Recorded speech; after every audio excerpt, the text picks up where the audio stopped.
Dear student, today our lecture number 3 on chemical equilibrium. Last lecture में हमने कुछ physical changes के बारे में देखा. फिजिकल रिएक्शन में किस तरह इक्विलिब्रियम अटेन होता है. आज हम स्टडी करेंगे इक्विलिब्रियम इन केमिकल प्रोसेस. ठीक, इक्विलिब्रियम मतलब यहाँ पर equality, rate of forward reaction is equal to rate of backward reaction, उसको इक्विलिब्रियम कहते हैं. ठीक, तो इक्विलिब्रियम इन केमिकल रिएक्शन, इसको समझने के लिए हम सबसे पहले कुछ एग्जांपल लेते हैं, फिर हमको समझ में आएगा कि रिएक्शन किस तरह इक्वल होती है. कभी भी कोई भी केमिकल रिएक्शन 100% प्रोडक्ट नहीं देती है.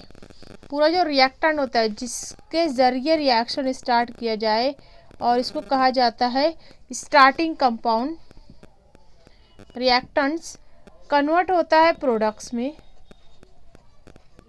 आमिल अशिया, हासिल अशिया इसको कहते हैं. ठीक, जो रिएक्टेंट्स हैं in any chemical reaction, the reactants are not 100% convert into a product.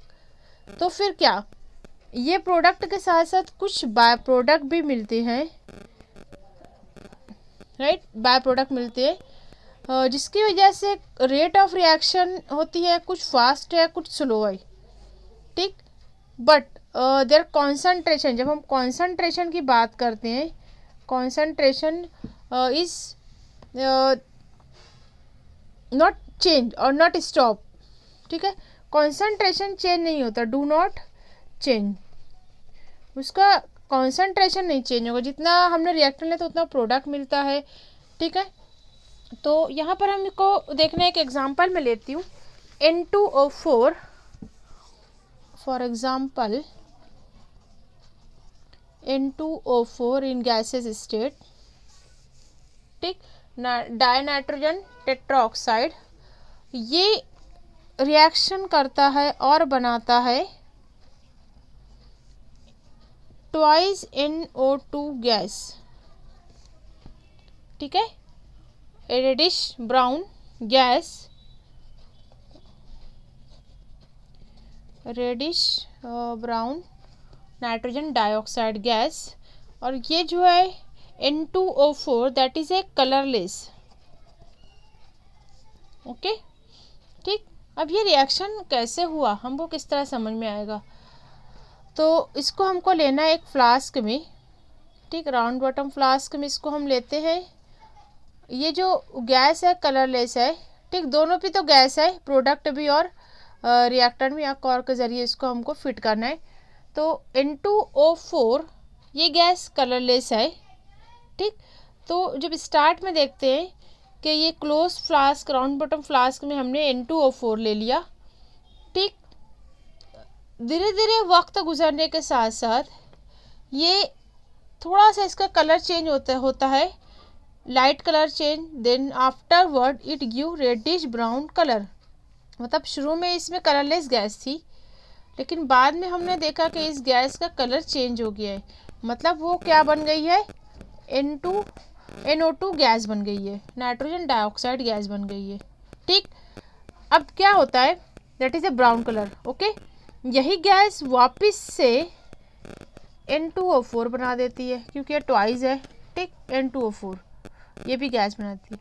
तो ये अमल मुसलसल होते रहता है. ये ब्राउन कलर हुआ, यही कलरलेस हो गया, फिर से ये कलरलेस जो है ब्राउन कलर में चेंज हुआ. ये ऑब्जर्वेशन हमको बताता है कि यहाँ पर कुछ ना कुछ अंदर कुछ रिएक्शन चल रही है. हमने यहाँ पर कुछ हीटिंग करते हैं अगर, तो ये हमको नज़र आता है कि ये गैस जो है, ये इसका जो रेट ऑफ फॉरवर्ड रिएक्शन है, रेट ऑफ फॉरवर्ड रिएक्शन किसके बराबर हो गया, that equal to rate of backward reaction. Is that clear. यहाँ पर दोनों इक्वल हो गए रेट्स. ये हमको इस रिजल्ट से मिला, colourless gas convert to reddish brown gas, reddish brown gas convert into colourless gas. ये फिनोमेना कंटिन्यू चलते रहते हैं. शुरू में जब प्रोडक्ट नहीं बनाता था, यहाँ पर ये कलरलेस गैस थी, वक्त गुजरने के साथ साथ कुछ टाइम के बाद हम इसको ऑब्जर्व करते हैं कि ये प्रोडक्ट बन गया है, लेकिन वही प्रोडक्ट जो है वो वापस से रिएक्टेंट बना देता है। यहाँ पर concentration remains unchange and do not vary with time because rate of formation of N2O4 is equal to rate of formation of NO2। ठीक, इसका जो अमाउंट है, कॉन्सेंट्रेशन नहीं बिगड़ा, वो वैसा के वैसे ही है। सिर्फ हमने ऑब्जर्व किया कि ये जो एक दूसरे में कन्वर्जन है, तो यहाँ पर एक इक्विलिब्रियम अटेन होता है, that is called chemical equilibrium. और equilibrium achieved by a chemical change. Is that clear? ठीक, आप एक एग्जांपल और ले सकते हो। सपोज नेक्स्ट एग्जांपल हमने लिया कलरलेस हाइड्रोजन आयोडाइड गैस। ठीक, इसको भी हमने क्लोज फ्लास्क में लिया। कुछ देर के बाद हम ऑब्जर्व करते हैं डिसोसिएट होती है HI gas, it give H2 gas, hydrogen gas plus iodine gas. ठीक, कलरलेस गैस, ये कलरलेस थी, इसका डिकम्पोजिशन होता है, डिसोसिएशन होता है, ये ब्रेक डाउन होती है, ये बनाती है वायलेट कलर की गैस, वायलेट कलर्ड गैस। फिर से क्या समझ में आया यहाँ पर? फिर से यहाँ पर एक कलरलेस गैस है, वो कन्वर्ट हो रही है, आयोडीन होती है, वो वायलेट कलर की होती है, हाइड्रोजन तो कलरलेस होती है। तो at the start an increase in the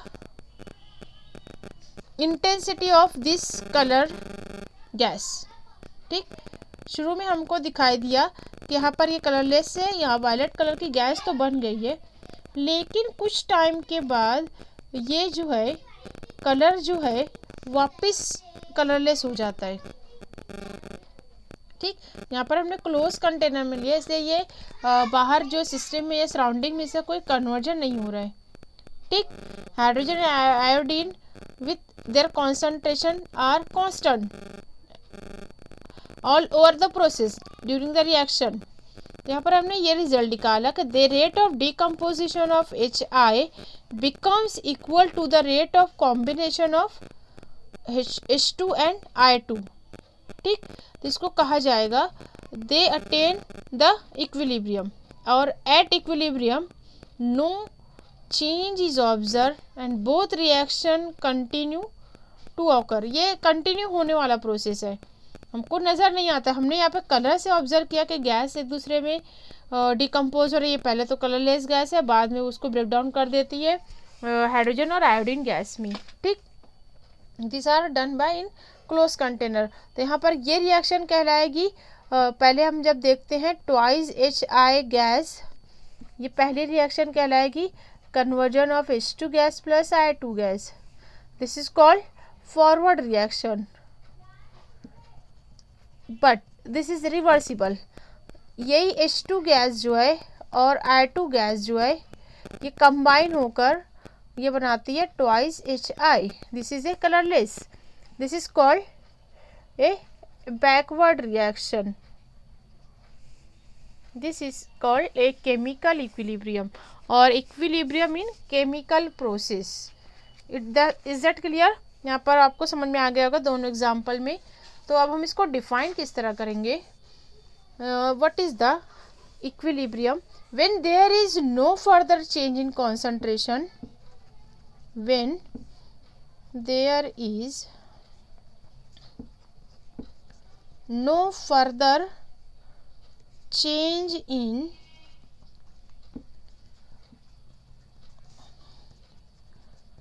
concentration of reactants and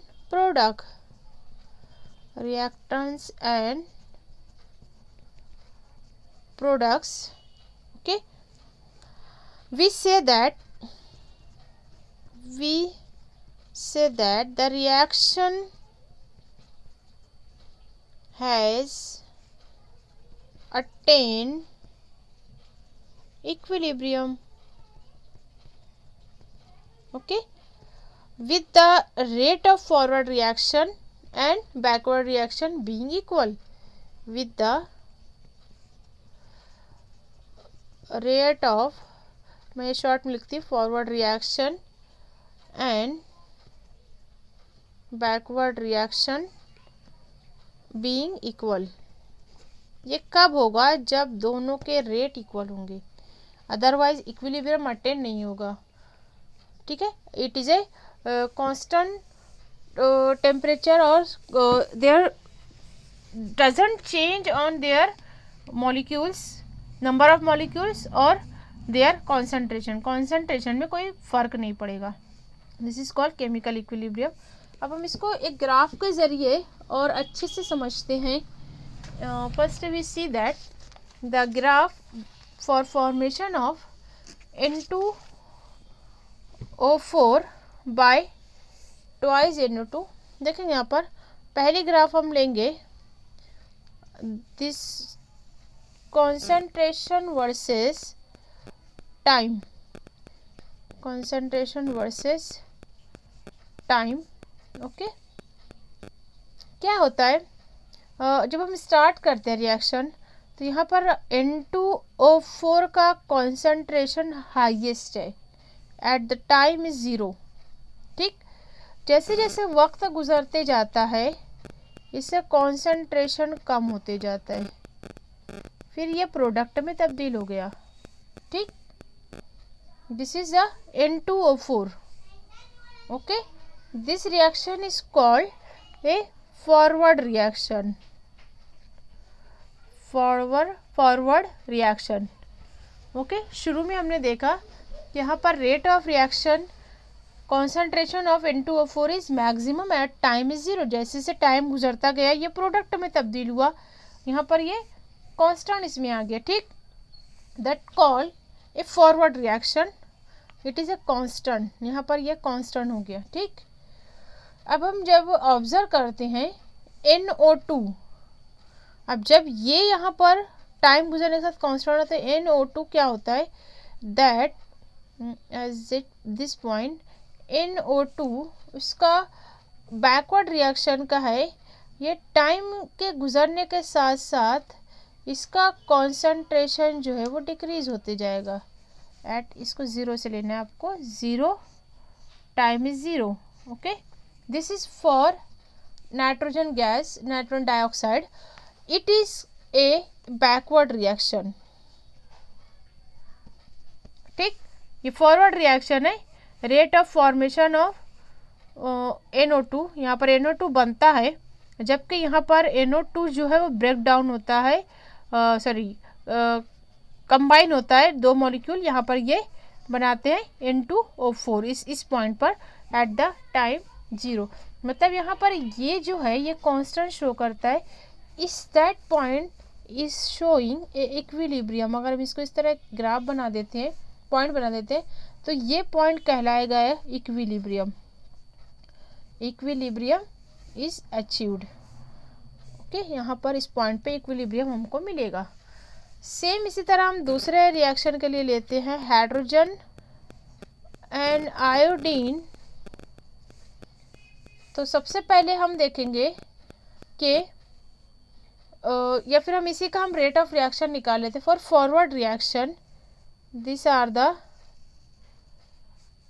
value of rate constant for the N2O4. Okay. This for forward reaction. ये फॉरवर्ड रिएक्शन है. Okay. Now see here for backward reaction ये 0 से start होगा, same point पर मिलेगा. हम इसको कहेंगे that is rate of backward reaction, और इसको रिवर्स रिएक्शन भी बोलते हैं. और formation of KF of NO2. अब इसको हम ब्रैकेट स्क्वायर लिखेंगे, स्क्वायर ब्रैकेट में लिखा है, इसको स्क्वायर लिखेंगे. ट्वाइस है प्रोडक्ट. ठीक. तो यहाँ पर ट्वाइस लिखेंगे. अब इस पॉइंट पर जहाँ पर दोनों अटेन होते हैं इसको हम कहेंगे that is become a rate is equal और equilibrium is attain. Okay. Equilibrium is achieved. Okay. Rates are equal.